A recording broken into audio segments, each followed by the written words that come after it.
Good morning, everybody. We're going to do another little deep dive into Blue Note right now. This is going to be another episode of 5 hidden treasures in the Blue Note canon. And we know that Blue Note's so hyped that a lot of the titles get so much coverage. And we're trying to cover titles here that you don't see quite as often or hear quite as much about. Still think it's funny how much people get upset about the Bitches Brew subject. I mean, if I watch a YouTuber speak about a record that I love in a way that I disagree with them, I'm okay with it. People just get so worked up about that nonsense, man. And again, the whole point of that whole conversation is it's not ever going to be for everyone. And if we want people to love jazz, we should push and promote records that people will love. Not difficult, abstract, dense, unmelodic, non-funky records. And if that's too hard for people to grasp, I mean, I have no problem with anybody loving it. You want to love it, love it. Be my guest. You know what I mean? I have no problems with that. It's just, my process was, after years of telling myself I loved it, realizing one day, you know what? This is not a fun listen. And that's something I felt like I needed to share with people, because so much of the people professing love for this music do it from a certain place. And it's only appealing to other people who are in a similar demographic. And again, if I had a restaurant and I was only like, man, this really spicy, eccentric meal is the best meal on the menu and everybody has to love it, I probably wouldn't stay in business very long. But anyway, it always gets a lot of the pot stirred, I guess is the best way to say it. But we're going to move on. So we're talking about Freddy Roach right now. And Freddy was one of the great organ players, so rooted in the gospel and I mean the blues, the entire black experience is drenched in this Sunday church service. All that's good. It really kind of is self-explanatory what lane this is in. It's very rooted in the black experience in America in the 60s. One of redemption and overcoming, one of salvation through celebration and community and survival. And sometimes survival can be enough to celebrate. Sometimes that's just enough to make you raise a tambourine and be like, damn, we made it to this mark here today together. That's fabulous. And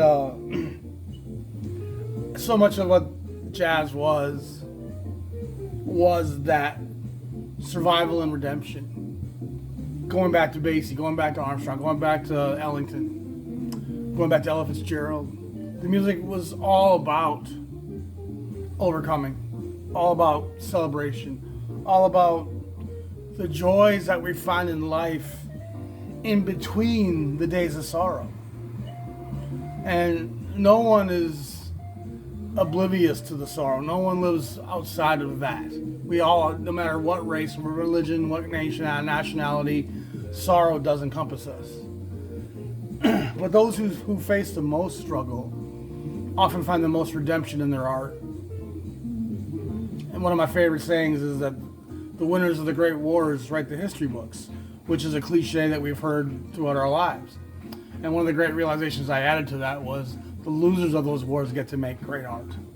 Whether it's Lord is my shepherd in the Old Testament, being free in spite of captivity, in spite of enslavement, in spite of occupation.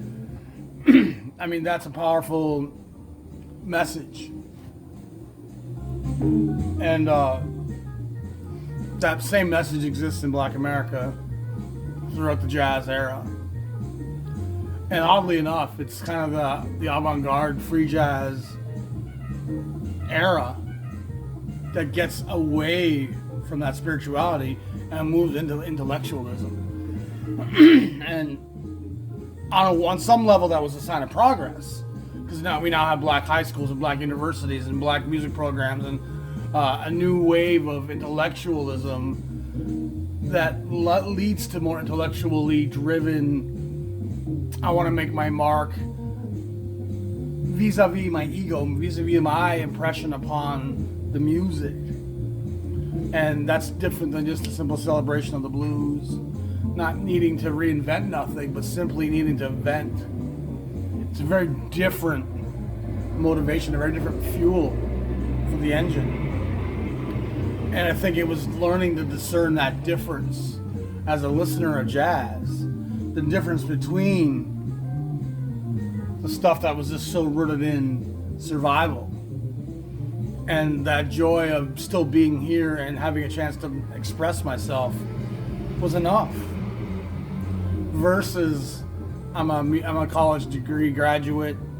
I have a degree in music theory, and I need to express beyond and leave my mark in an intellectual place. And there's plenty of room for intellectualism in music.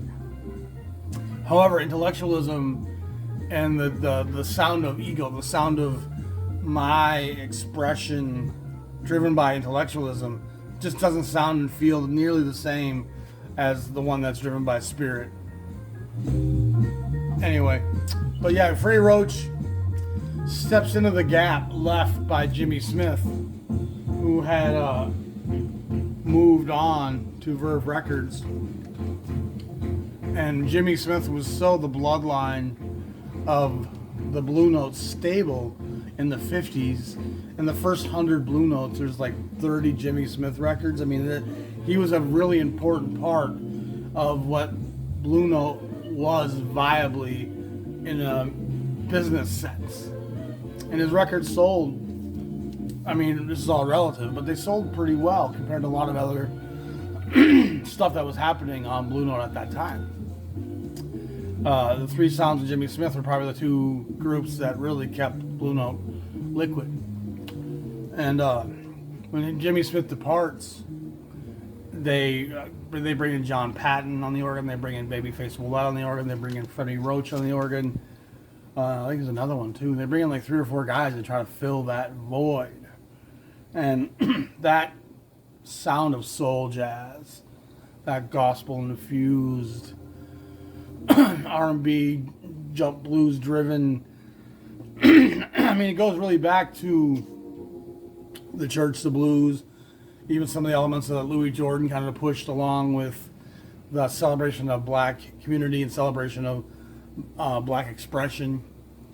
I mean, it was all very much a very Afrocentric kind of looking at life in America during the time of civil rights and the Black Panthers. And Roach was a great player. I mean, he has some work at Prestige as well that's noteworthy.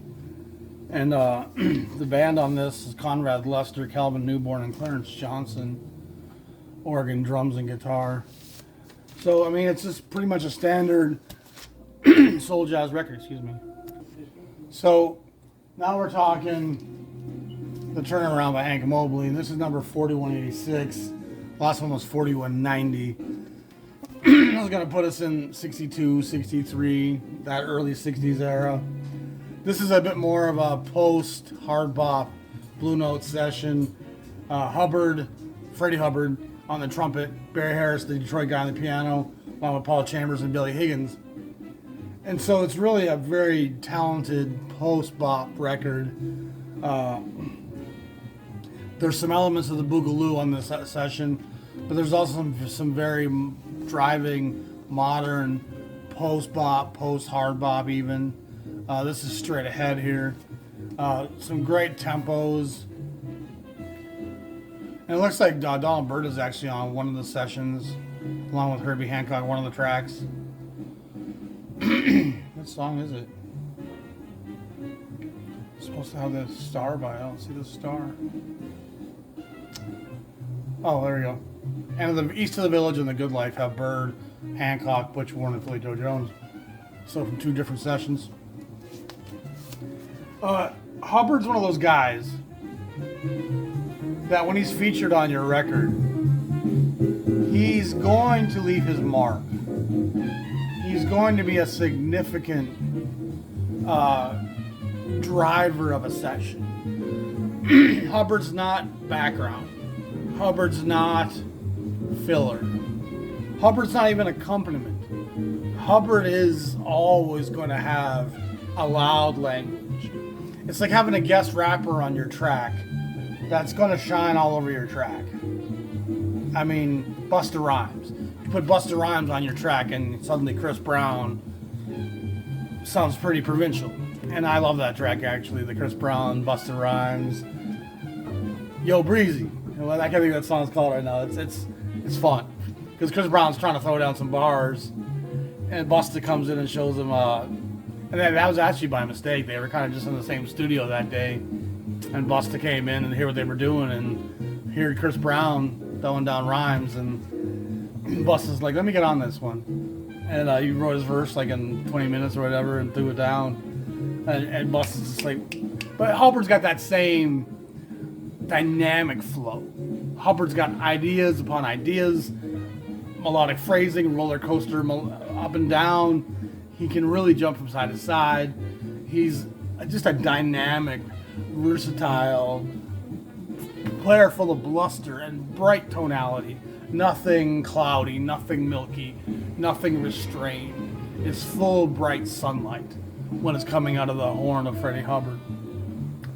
And then Mobley is that chameleon that I've often said that can often graft his sound to a particular session to allow his tone and sound to be molded by who he's playing with, which is an interesting dynamic that not a lot of guys could do. It's a very Hank Mobley thing. And I'm a huge fan of Mobley, obviously. He's one of my favorite tenor players. Maybe somewhat underappreciated, even though today he's really found a pretty big audience. Definitely later, Mobley. Again, 63, like I said. Cool, Reed Miles cover. And again, it's covers like that kind of define the Reed Miles look and the modernity of what his graphic design really was. I mean, it's so still modern. You can put that on an album today and it would still look like, I mean, everything about the sans serif font, the typography, the everything about it's just still very modern, clean, crisp. You could sell that as a bottle of deodorant. I mean, it's wonderful, wonderful graphic design. And it kind of always seems to somehow embody the music within. The clean, crisp lines of Hubbard and the bristling energy of this session that just bubbles with excitement and tenacity and the freeing of repression that comes through venting through this great art form called jazz.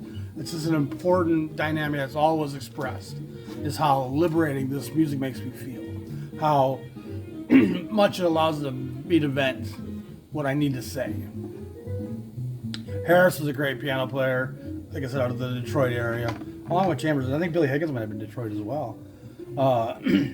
Huge fan of this entire ensemble. It's not one of Mobley's signature sessions, but you can't really go wrong with Mobley on Blue Note on any level. So the next guy we're going to talk about today is Grant Green, a Blue Note stalwart. Really kind of steps into the void of Jimmy Smith's departure, honestly, from 60 to 63 or 4. I believe he was the most recorded artist at Blue Note. And most of that stuff saw a release, not all of it, but most of it did, in the 60s. I think some of it's been reissued by Tone Poet and the Japanese issued some of it again in the 80s and 90s. But, I mean, Grant Green got a lot of titles put out in a pretty short period of time after he appears at the label. And again, just like the Freddy Roach, it's soul jazz, and it's bluesy, and it's gospel, and it's just narrative, it's storytelling, it's freedom, it's liberty, it's thankful for the meal on the table. And he's comfortable in every vernacular, from gospel tunes to pretty up-tempo numbers like talking about JC, John Coltrane, which was a pretty churning number. I'm an Old Cowhand, which obviously is kind of a Western story. What's interesting about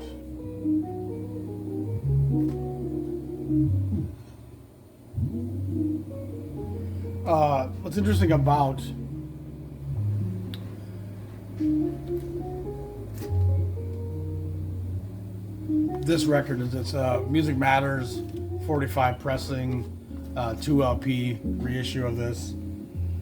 And Larry Young is on the organ on this session. And when you listen to talking about JC, it's really Larry Young who's bringing down that John Coltrane quartet gospel. I mean, he's just a fiery, gospel infused with all kinds of hints of modernity and even some elements of the avant-garde and elements of free. Like, he splashes lots of color. And he's another one of those organ players that was brought in by Blue Note to replace Jimmy Smith. And Larry Young, unlike the Roaches and the Babyface Willettes and the John Pattons, who were very much gospel players playing the blues, Larry Young had a lot of fire and a lot of modern approach to his playing. And obviously Jimmy Smith opens the door to all of that. Jimmy Smith was such a virtuoso and such a dynamic bebop stylist on the organ that a guy like Larry Young could come along and say, you know what, I'm going to take some of what Ornette Coleman's doing and some of what Charlie Parker's doing and some of what John Coltrane's doing, and I'm going to bring that to the organ and allow it to be an edgy solo instrument, not just a background accompaniment. And of course, Jimmy Smith was the one who really wrote that blueprint. But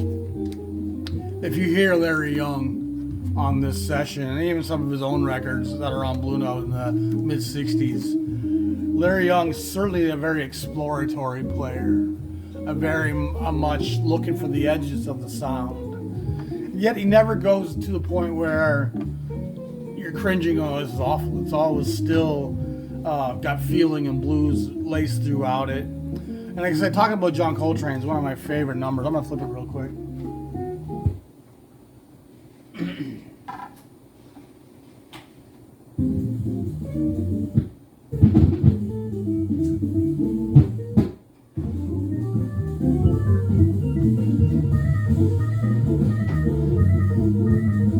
I mean, it really cooks. It's really hard driving. The flurries and the flourishes and the expression and the dynamics, it's all very passionate. And I mean, Coltrane was such a huge important figure in the music, and this is 4183, which probably puts it 64, 63-ish. So again, great stuff. Such a great legacy of music that this label records. Title after title after title of just quality, solid, honest music filled with integrity. There's no for show. There's no, we're going to clean this up and polish it and make it more accessible or commercial. We're not going to lace it full of show tunes or Christmas songs. We're not going to do greatest hits. We're not going to do the best of Blue Note. Never. It was always just session after session after session of what these young men wanted to get off their chest. It's one of the most honest catalogs of music by any label in any genre in music history.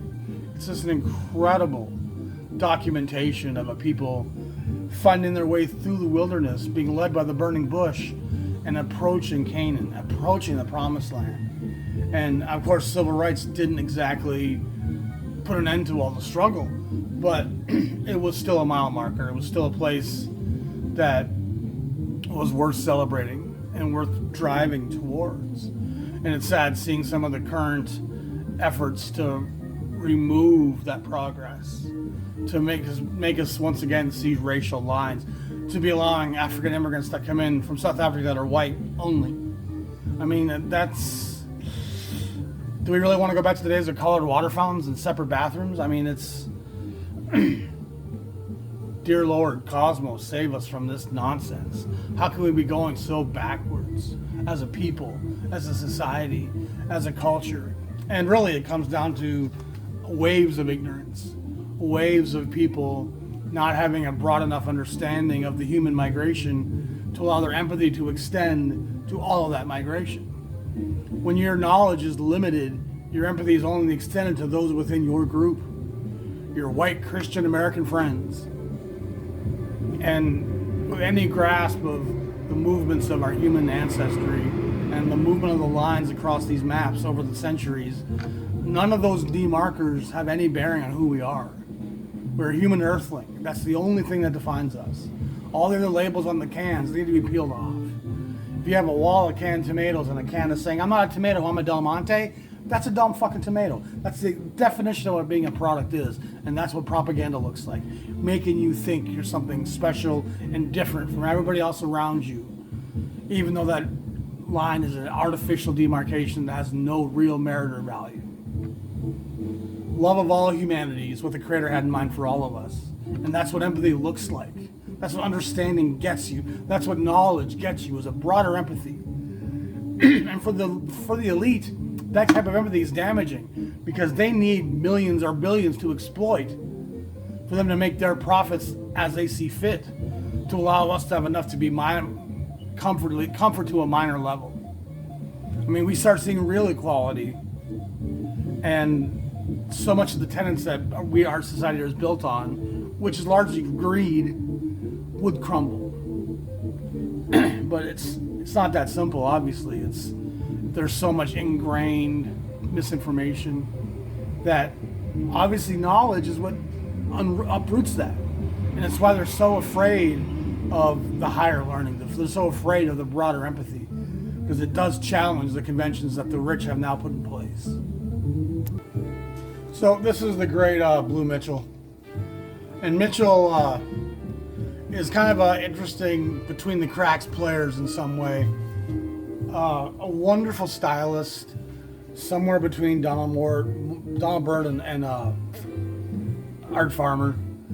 He's not the brightness of a Dizzy, of a Clifford Brown, of a Freddie Hubbard. He's not that type of trumpet player, but he's not nearly as cloudy or milky as the Miles or the Art Farmers or Sweets Edison with his mute.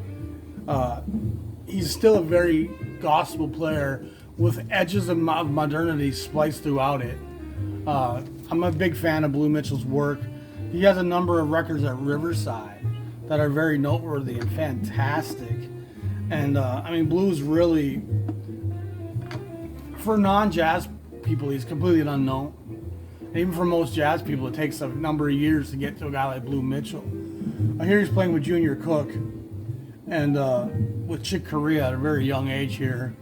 Gene Taylor and Aloysius Foster.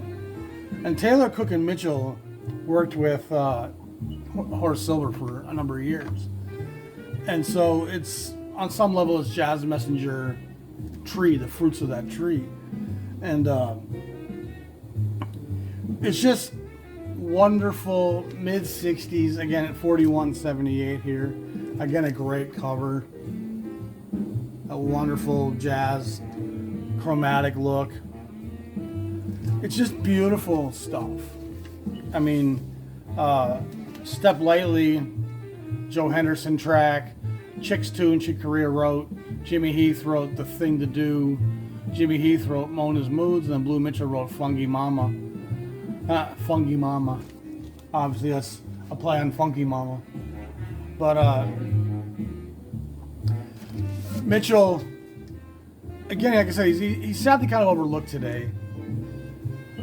And Cook as well. I mean, Cook has even less of a body of work outside of the Horace Silver stuff. And I think Cook's one album as a leader from this era was on Riverside, maybe even on Jazzland, and which is of course Riverside's subsidiary. And that's a great record as well. And you'll find Mitchell and Cook playing together on a lot of stuff. And again, Gene Taylor played with those guys a lot too as a bass player.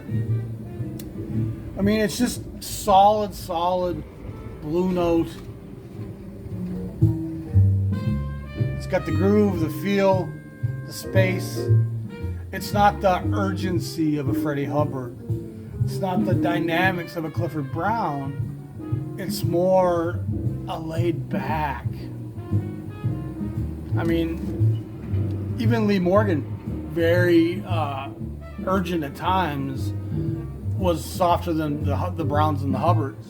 And so you probably have a little bit of Bird, a little bit of Lee Morgan in Blue Mitchell. But again, these guys all kind of harken back to the earlier players like the Dizzies and the Clifford Browns. Those were the real innovators at that time that everyone of this generation was influenced by. Beautiful, not forced. It's not fierce. It's not intense. It's still got a wonderful groove and a lilting swing with, again, no aggression coming out of his horn whatsoever. And again, that's kind of what separates some of these guys, is that personality will dictate how you express. If you're kind of a laid-back dude, aggression is not going to be omnipresent in your tonality, like a Hank Mobley. If you're a guy like Lee Morgan, that tension is omnipresent in your sound. So personality is such a huge brushstroke in helping us understand what any jazz player is expressing. And that's exactly what this art form is about, is me expressing my condition, how I feel, where my soul is at. And so this guy's obviously a bit more, we're going to figure this out, people. Pass me the potato salad. We got to get to church. I got my good shoes on. We're going to be all right. And yeah, shit's tough, but my grandpa had it tougher. I mean, so that's one way to look at it. When your shit's tough, you can remember people before you've had it worse. Or you can think about, I want to make things better for my grandchildren. And they're very opposite ways of looking at the world. But they're both equally of merit.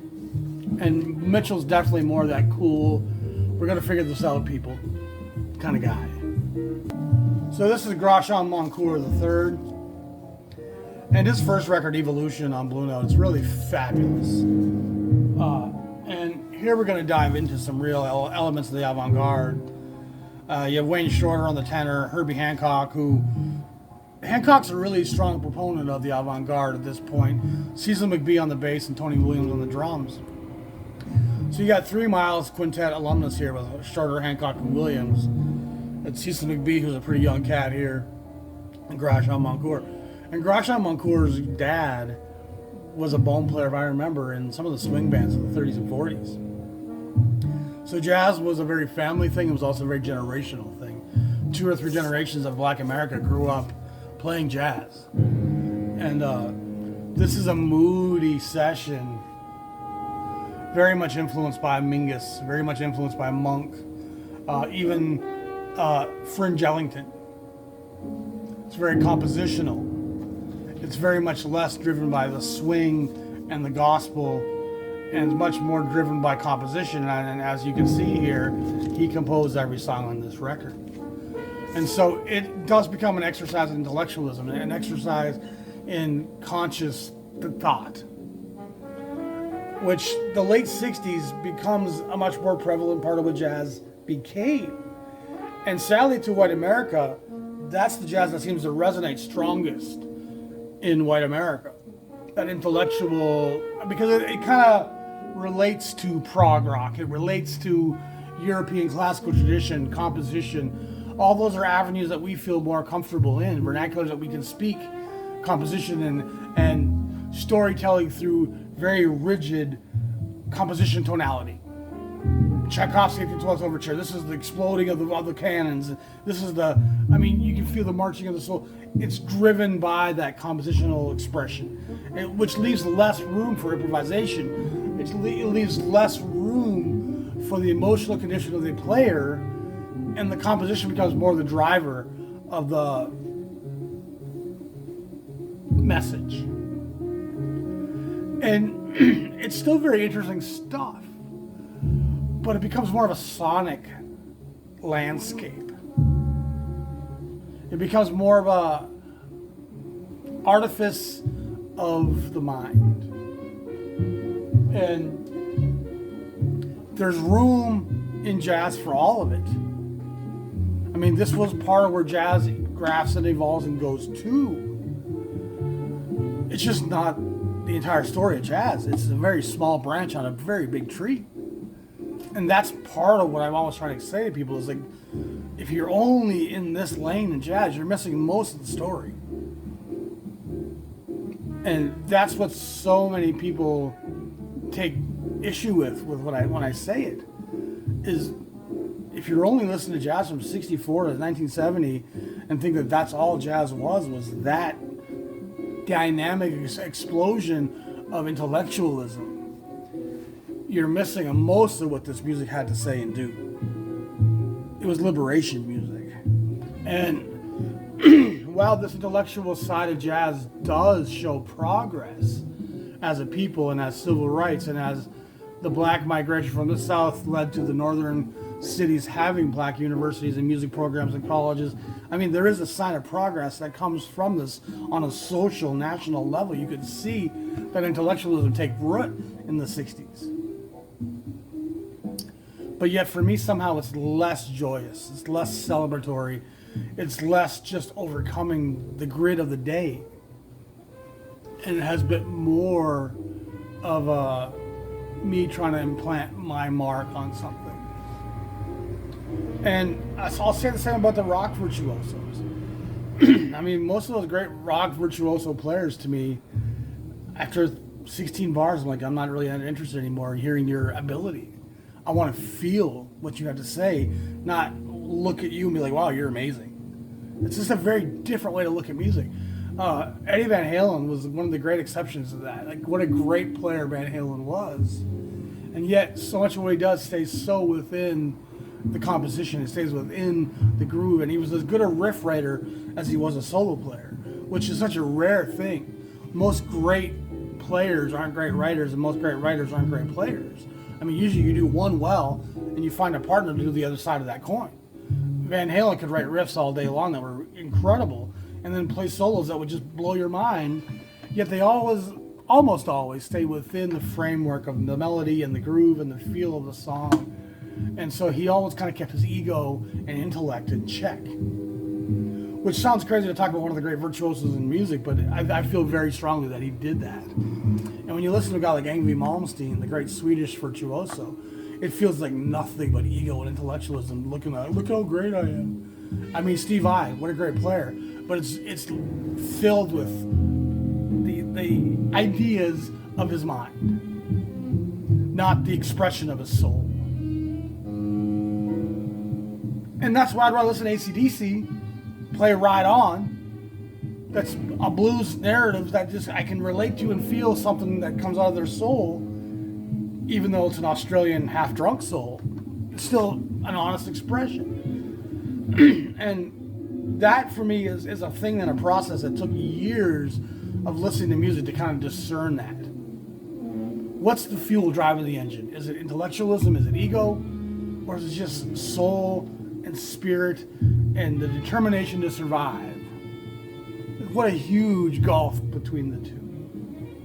And so while this is very interesting, and I'm actually enjoying it because it feels like a nice backdrop to what I'm saying, but it also very clearly illustrates the difference between the lanes of intellectualism and the lanes of spirit and soul, and how you're expressing from a very different place.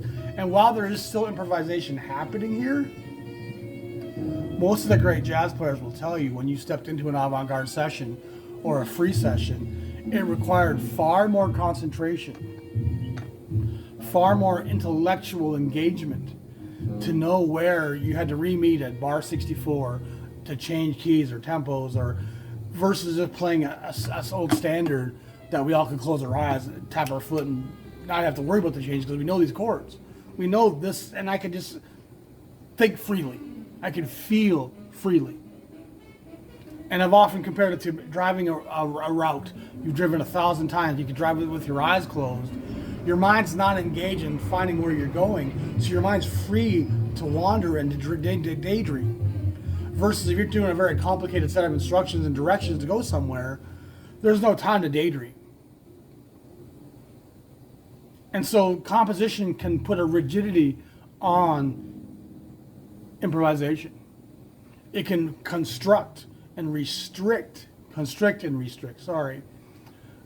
your ability to just express freely, because your mind has to stay engaged and remember where you are within that composition. And so one of the great contradictions of the free vernacular was how not free it was in so many ways.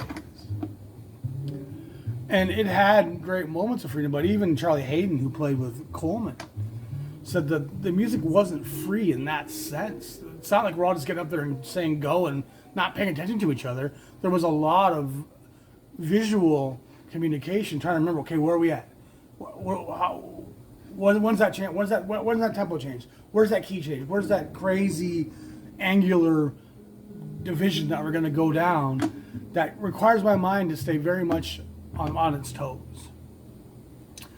And as a listener, for me, I got to a point where I find a lot of that stuff to be exhausting unless I'm in the frame of mind for a road I've never taken before.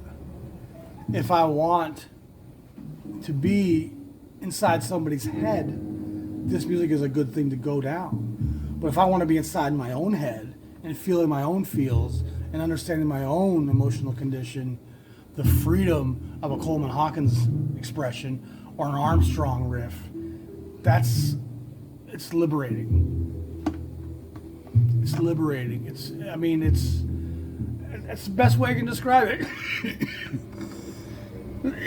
Excuse me.